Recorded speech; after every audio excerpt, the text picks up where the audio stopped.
Hi, this is Shade Foray with TaxSaleSupport.com. I'm here with Steven Swenson again, and this is one of our Property Deal of the Week videos. Yeah, today we're going to be talking about the state of Washington and their tax deed foreclosure auctions. Yeah, which Washington is a tax deed state. What that really means is that property owners have a redemption period, but once that redemption period expires, the county can foreclose on the properties and offer them up at auction to recover the delinquent taxes. Yeah, now the bidding's going to start at the delinquent taxes, penalties, and fees, and it'll be sold either through an on-site auction or an online auction. Yeah. Now, before we move on, we want to encourage everybody to hit that subscribe button to join the channels because really we found only about 15% of people are subscribed. Yeah, hit the notification bell. We'd appreciate it. Yeah, so we're actually going to be looking at an auction that took place already. This is going to be one of where we review some of the properties that sold at an auction that just happened recently. Yeah, this was an auction that took place in Snohomish County, Washington on December 15th through bidforassets.com. Yeah, so let's take a look at a few of the examples here, because what we want to do, I guess, today is a little bit different. We want to look at deals and kind of evaluate what kind of deals they were. Yeah, exactly. So for this first property, we can see that it ended up selling for $351,000. Now, as we start to look into this property, was this a good deal or not? Yeah, so sold for $351,000. We can see it has an assessed value of $320,000, and it looks like a market value of maybe closer to $450. Well, that's where Zillow has it. But one thing that's interesting to me is if we look at the value of this property, and we go and look at that assessed value, we can see that the property or the improvement value is only $29,000. Yeah. Also, we're looking at a photo from a street side image from 2018, and it has a torn up tarp that covers the entire roof. Yeah, in fact, the house could almost very well be, it might even have to be condemned or something like that. That's really kind of the way that I look at it. We could go on, obviously we do an on-site evaluation before we even bid on a property like this, but in doing so, if it's stayed the same or got worse since then, it's probably going to need to be taken down. Yeah, for the county to only have the value at $29,000 for the improvements there says that it's probably already degraded quite a bit. So it does have the one advantage of the property is it has that land value. Yeah. But that land value is not is limited to $291,000. Let's say it's $300,000. This person paid $351,000. So for this was essentially what we would consider a bad deal, upside down deal. Yeah, they paid market or above market, essentially. Yeah. They paid too much.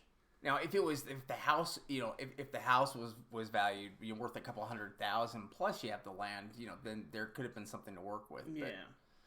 But, yeah. The second property, is a little bit different. It ended up selling for $186,000.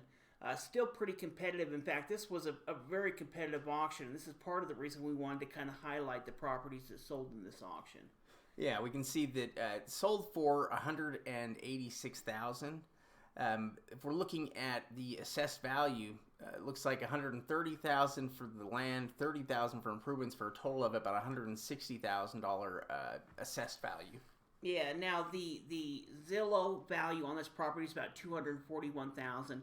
It's a 3-bedroom, 2-bath, about 1,400 square feet, and it's actually a newer manufactured home. So the condition is probably, I'm sure it's going to need some work, but it's probably not in terrible. We checked that out to see before.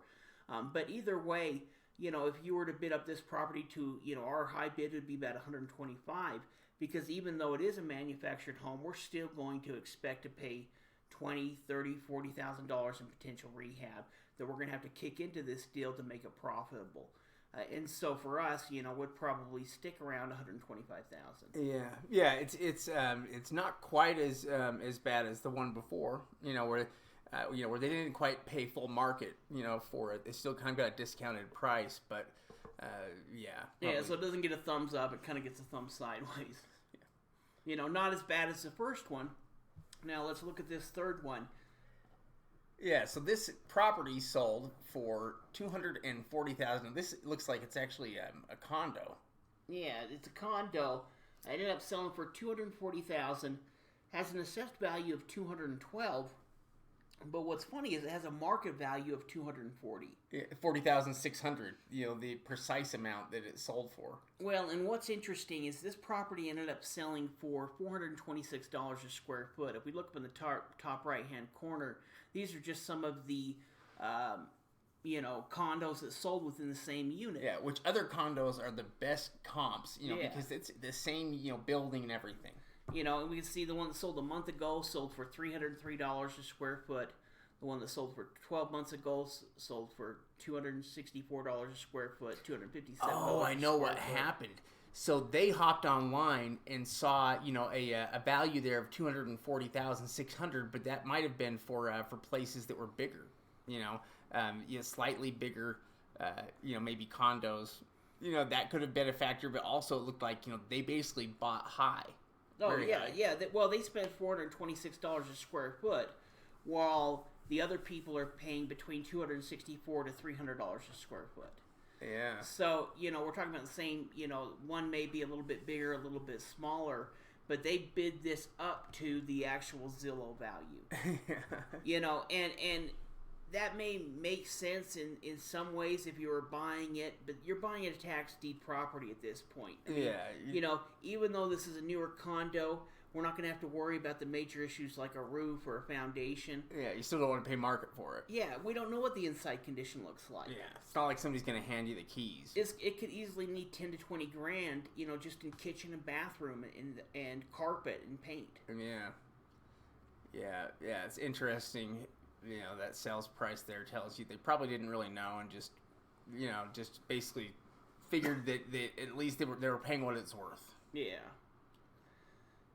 This property here was just a piece of land, and it probably could go either way. It's really going to depend on a lot more research into this. Yeah, 6.5 acres of property, sold for $73,000. Yeah, it'd be interesting to see because the market value on it, could be quite a bit better here. What it would really depend on is if you could subdivide the property, and before buying this type of piece of land, we would do a lot more research into it because you can see how there's a road that comes right down to where the property starts. Well, if you could subdivide that, then suddenly that has a lot more value than what they paid for it. I mean, right now it really looks like they paid close to market value as far as what the assessed value was. It would really take looking into the property a little bit more because this property could have different use where you are, putting multiple lots, and now suddenly this has a lot higher value. Yeah. So really, that one is kind of in between. Yeah, it's interesting though. We get questions sometimes, especially with sales like this.